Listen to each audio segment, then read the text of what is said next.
saudara-saudara Yesus itu bukan saudara kandung. Yesus menyerahkan ibunya kepada Yohanes. Padahal kalau dia punya saudara kandung, kenapa harus diserahkan pada orang lain? Bukankah adik-adiknya bersama dengan kita? Lalu dari adik-adik yang disebut, saudara-saudara Yesus disebut, salah satunya adalah Yakobus. Maria begitu hebat, dari kecil dia mendidik anak-anaknya yang lain dengan mengatakan, itu bukan kakak kamu. Kalau kita memeriksa Alkitab dengan lebih teliti, maka saya percaya bahwa Yesus itu mempunyai saudara-saudara hasil hubungan Yusuf dan Maria. Saudara-saudari, kita melihat bahwa pendeta Gilbert dan pendeta Estrasoro dan juga mungkin pendeta-pendeta lainnya mengajarkan bahwa Yesus mempunyai adik kandung atau mempunyai saudara-saudari kandung. Shalom. Pendeta Gilbert Lumoindong dan pendeta Estrasoro beda pandangan dengan Romo Alphonse Kolo dan Dr. Bambang Nursena tentang Yesus punya saudara kandung. Saudara dikasihi Tuhan, ulasan ini penting dan menarik serta berharga menjadi sebuah wawasan bagi kita. Oleh karena itu, saya mendorong berkenan menonton sampai tuntas supaya tidak gagal paham atau salah mengerti.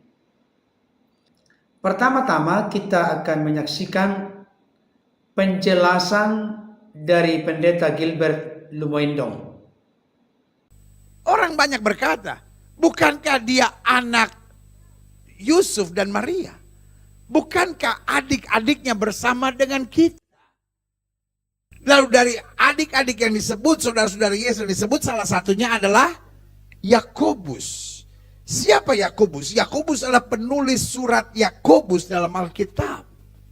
Tetapi yang menarik, itu yang saya bilang, kenapa saya sebut Maria hebat? Karena Yakobus tidak pernah berkata bahwa dia adik Tuhan Yesus, betul? Karena kalau dia adik Tuhan Yesus, dia bergelar Habib, saudara. Keturunan langsung Habib, ya. Tetapi kalau sudah baca Yakobus pasal 1 dikatakan apa? Aku Yakobus, hamba Allah dan Tuhan kita Yesus Kristus. Dia menyebut Yesus sebagai Tuhan.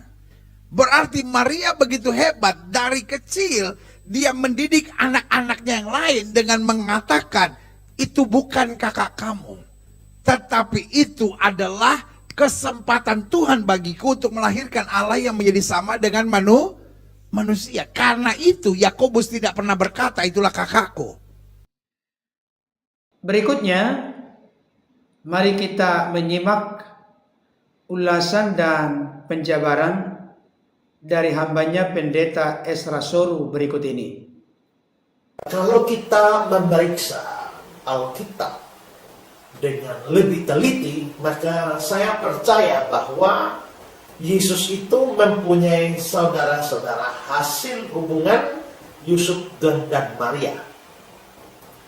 Dasar dalam Alkitab adalah bahwa kita melihat di dalam Matius 13 ya, ayat 54 sampai 56 dikatakan, setibanya di tempat asalnya Yesus mengajar orang-orang di situ di rumah ibadat mereka.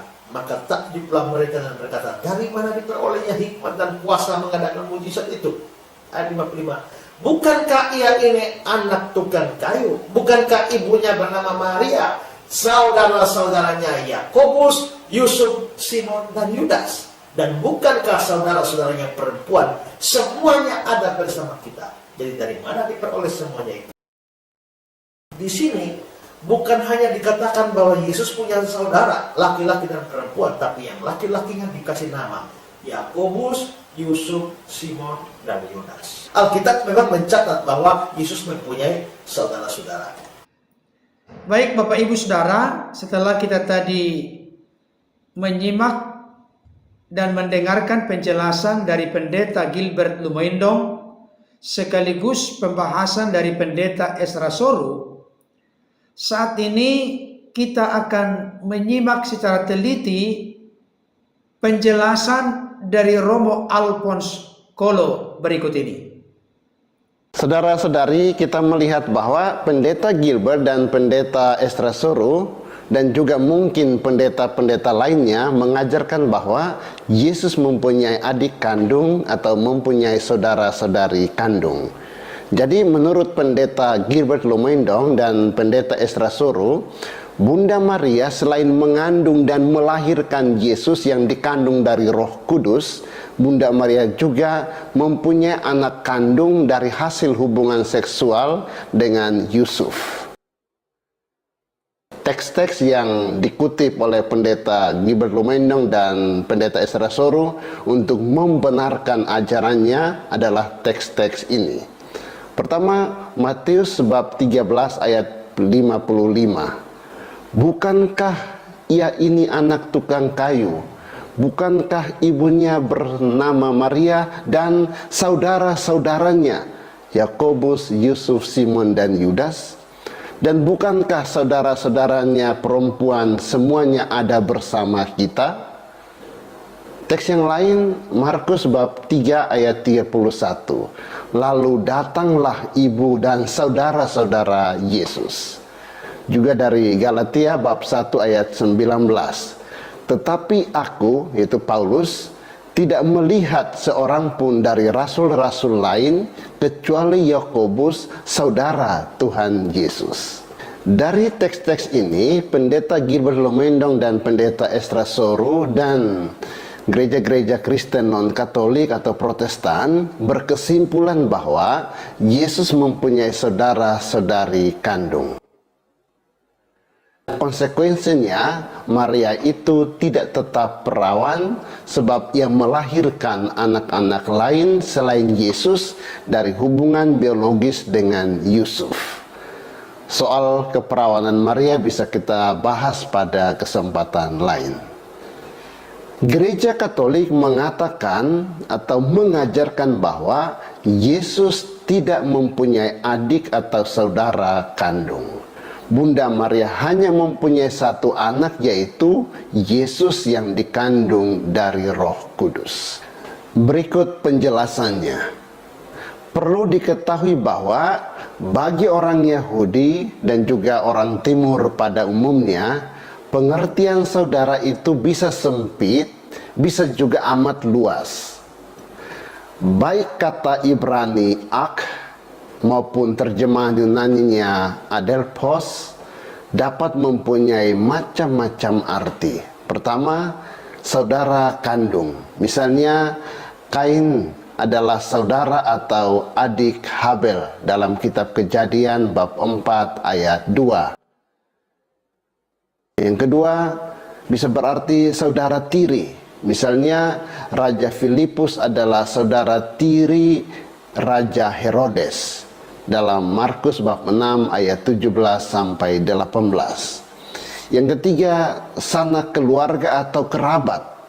Misalnya dalam Kejadian bab 13 ayat 8, yaitu Abraham berkata kepada Lot keponakannya itu, kita ini saudara. Terjemahan LAI, yaitu kita ini kerabat. Dan masih banyak contoh lainnya. Dari contoh-contoh ini dapat disimpulkan bahwa pengertian saudara itu bisa sempit, bisa juga luas. Jadi saudara-saudara Yesus tidak harus berarti saudara-saudara kandung Yesus. Selain itu, kita dapat mengutip Yohanes bab 19 ayat 25 sampai 27. Dalam Yohanes bab 19 ayat 25 sampai 27 dikatakan bahwa Yesus menyerahkan ibunya ke dalam pemeliharaan murid yang dikasihinya. Seandainya Yesus itu mempunyai banyak saudara atau saudara kandung, mengapa Yesus tidak menyerahkan Maria bundanya kepada saudara atau saudari kandungnya? Rasanya aneh kalau Yesus repot-repot menyerahkan ibunya kepada muridnya, yaitu Yohanes. Dengan beberapa argumentasi ini, disimpulkan bahwa Bunda Maria hanya mempunyai satu anak, yaitu Yesus yang dikandung dari Roh Kudus. Istilah saudara-saudara Yesus bukan berarti saudara kandung. Gereja Katolik mengajarkan bahwa Yesus tidak mempunyai saudara kandung atau adik kandung. Dan ini tafsiran resmi Gereja Katolik sejak abad-abad awal gereja. Dalam Katekismus Gereja Katolik nomor 500 dikatakan, kadang-kadang orang mengajarkan keberatan bahwa di dalam kitab suci dibicarakan tentang saudara dan saudari Yesus. Gereja selalu menafsirkan teks-teks itu dalam arti bahwa mereka bukanlah anak-anak lain dari perawan Maria. Yakobus dan Yosef yang disebut sebagai saudara-saudara Yesus dalam Matius bab 13 ayat 55 merupakan anak-anak seorang Maria yang adalah murid Yesus dan yang dinamakan Maria yang lain dalam Matius bab 28 ayat 1. Sesuai dengan cara ungkapan yang dikenal dalam Perjanjian Lama, mereka itu saudara-saudara Yesus yang dekat. Jadi, saudara-saudara Yesus itu bukan saudara-saudara kandung, tetapi adalah sepupu Yesus atau orang lain yang berasal dari keluarga kerabat Maria. Sekali lagi kita tegaskan bahwa Gereja Katolik mengajarkan secara resmi bahwa Bunda Maria hanya mempunyai satu anak, yaitu Yesus yang dikandung dari Roh Kudus. Yesus tidak mempunyai adik kandung atau saudara kandung yang dilahirkan dari Bunda Maria dalam hubungan seksual dengan Yusuf seperti yang dikatakan atau diajarkan oleh Pendeta Gilbert atau Pendeta Estrasoro. Saudara-saudari, semoga umat Katolik semakin diteguhkan dalam imannya dan tetap memiliki keyakinan bahwa Yesus tidak mempunyai adik kandung. Bunda Maria hanya melahirkan satu anak, yaitu Yesus yang dikandung dari Roh Kudus. Saudara dikasihi Tuhan, sebagai bagian akhir saya ingin menunjukkan kepada Bapak Ibu Saudara argumentasi yang dijelaskan oleh hambanya Dr. Bambang Norsena berikut ini. Saudara-saudara Yesus itu bukan saudara kandung, bukan. Itu tradisi setelah reformasi itu yang mengatakan saudara kandung itu, supaya Maria agak direndahkan gitu loh, karena teologi yang didasarkan atas teologi sentimen itu, gitu. Pokoknya yang mirip-mirip Katolik dihapus semua gitu. Pada telur Paskah melok-melok Katolik. Makanya sekarang yang namanya teologi mental gitu itu sudah ditinggalkan. Itu teologi kebencian. Salah itu salah, brengsek itu ya brengsek, pekok ya tetap pekok walaupun itu kita sendiri. Ini namanya kejujuran. Kalau seagama tidak mengajarkan kejujuran, kapan lagi kita bicara jujur? Kalau kita berdiri seperti ini, kita tidak akan bisa jadi bangsa yang maju. Fakta ini kemudian dikembangkan.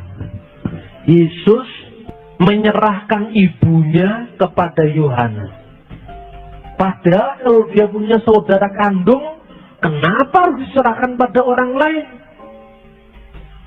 Itu bukti bahwa Yesus itu anak tunggal. Maria tidak memiliki anak lain setelah Yesus.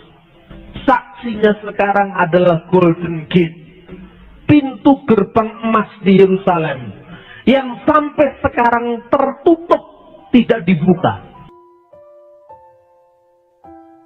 Dalam nubuatan Yeskiel dan tulisan-tulisan para rabi dikatakan, pintu gerbang kemuliaan di mana Raja Kemuliaan melewat, dan hanya untuk dia pintu itu tidak dibuka selama-lamanya. Ditafsirkan oleh teks-teks Kristen purba, itulah rahim Maria yang tidak melahirkan orang lain kecuali Yesus. Dan di bawah pintu gerbang emas di Yerusalem, Anda tanya, kepada setiap orang Israel yang Kristen atau yang Muslim, kenapa di pintu gerbang emas ini kok ditutup, tidak dibuka sampai sekarang? Dan biasanya orang-orang tradisional akan menjawab, itu akan dibuka pada hari kiamat.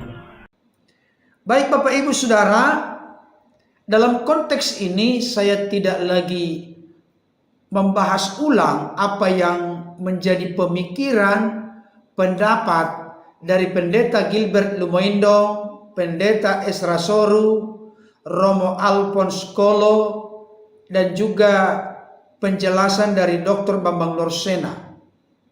Tinggal sekarang ini saya ingin memberikan saran dan masukan kepada Bapak Ibu Saudara, kiranya berkenan memberikan komentar-komentar yang membangun, yang semakin mencerahkan kita semua. Memang dalam konteks apa yang saya tunjukkan ini, jelas mereka memiliki pandangan yang berbeda.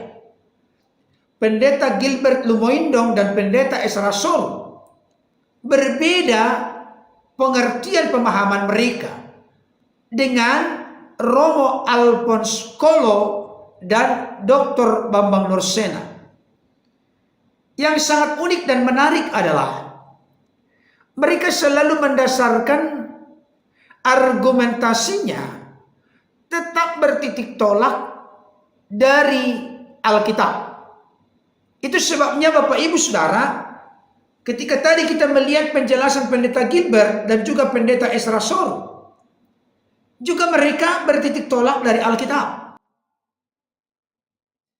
Demikian juga dengan Romo Alphonse Kolo, bertitik tolak membangun argumentasinya dari Alkitab. Sumbernya sama, sama-sama Alkitab, tetapi kesimpulan atau konklusinya berbeda. Ini merupakan sesuatu yang unik dan menarik untuk kita telaah lebih jauh, lebih dalam, sehingga membawa eksplorasi Alkitab yang semakin mendalam bagi kita masing-masing. Dalam konteks ini saya tidak akan memberikan konklusi atau kesimpulan, tapi saya hanya ingin mendorong dan memotivasi Bapak Ibu Saudara untuk memberikan komentar-komentar yang membangun, yang memiliki dasar dari Alkitab juga. Sehingga semakin luas, semakin mendalam, kita mengerti dan memahami keimanan Kristen, dan nanti akan muncul sebuah konklusi kesimpulan yang lebih komprehensif, yang lebih utuh, lebih lengkap, yang semakin mengokohkan, meneguhkan, menguatkan kita dalam mengimani doktrin ajaran yang benar, dan tentunya dengan interpretasi atau penafsiran Alkitab atau firman Tuhan yang benar pula. Tuhan Yesus memberkati. Amin.